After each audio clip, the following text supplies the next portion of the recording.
আসসালামু আলাইকুম, hello everyone. আজ আমি আপনাদের সাথে শেয়ার করব যে ঈদের জন্য আমাদের বাসায় কী আয়োজন করা হয়েছিল। তো এটা হচ্ছে চাঁদ রাতে আমরা চেষ্টা করি একদিন আগেই ডেজার্টটা রান্না করে রাখার জন্য। আর এটা ভাবি রান্না করেছে, আমি একটু ডেকোরেশন করে দিয়েছি। এরপর এখানে আমি রোস্ট ভেজেছি। তো রোস্ট ভাজা এখনও হয়নি, এই সাইডে হচ্ছে ভাবি সেমাই রান্না করছিল। আর সেমাইটা অনেকেই পছন্দ করে আমাদের বাসার, যেমন নামাজ পড়ে এসে সকালবেলা কিন্তু সবাই সেমাইটাই খায়। তো এই জন্য ভাবি সেমাইটাকে খুব মজা করে নারকেল দিয়ে রান্না করছিল। আর খুবই লোভনীয় একটা খাবার এটা। তো ফাইনালি আমার রোস্ট ভাজা শেষ হয়ে গিয়েছে, আর এটাতে মশলা দিবে হচ্ছে সিফাত। তো আমাদের সেমাই রান্না শেষ, আর এটা খেতেও কিন্তু ভীষণ মজার ছিল।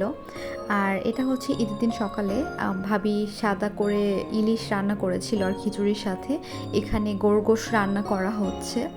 এছাড়াও আমাদের বাসায় আরও অনেক কিছু রান্না করেছি, কিন্তু আমি ভিডিওটা করতে পারিনি। এখানে হচ্ছে আমার শাশুড়ি চাইনিজ ভেজিটেবলের জন্য সবজি কাটছে।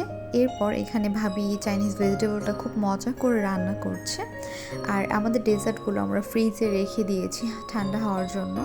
এখানে হচ্ছে ভাবি গরুর মাংসটা খুব সুন্দর করে কষাচ্ছে, আর দেখেই কিন্তু খেতে ইচ্ছে করছে। এছাড়াও কিন্তু আমাদের বাসায় লটারির জন্য একটা সিস্টেম করা হয়েছিল, আর আমরা কিন্তু খুব এনজয় করি এই জিনিসটা। তো এখানে আমি 5টা টিকিট কিনেছিলাম, এইগুলো হচ্ছে আমাদের গিফট। অনেকে যেহেতু একটু ক্যামেরার সামনে আসতে চায় না, তাই আর তাদের ভিডিওটা আমি দিইনি। আর তারপর দেখি রাতে আমার হাজব্যান্ড আমার জন্য ফুল নিয়ে এসেছে, যেহেতু ফুল আমি অনেক বেশি পছন্দ করি।